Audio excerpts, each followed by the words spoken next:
Oh, it's Mike from Custom Cruisers. You know, you've got a lot of problems with the compensators and all the issues on these later bikes. Okay, this is an 07 Up Softail, sorry, 07 Up Dyna belt drive. Okay, this particular item, as you can see, comes complete with a front pulley. This is a pulley adapter. Basically, this will go on here, this will go on the back of that. On top, this will go on top of that. Brand new jack shaft, much stronger, high quality one. Dry bearing for the inside of your primary.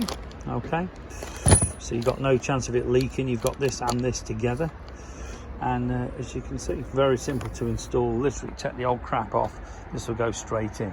Great thing about the belt drive, much smoother, no noise, bit of give as well, much smoother ride.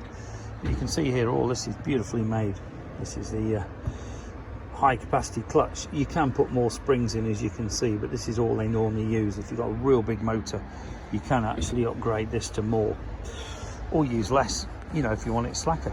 But if you're interested, give us a call. That's 01773 835 666. Any upgrades for your Harleys, your FXRs, your Dynas, your Softails, your baggers, 01773 835 666, customcruisers.com, or the new site eventually, customcruisers.eu. Thank you.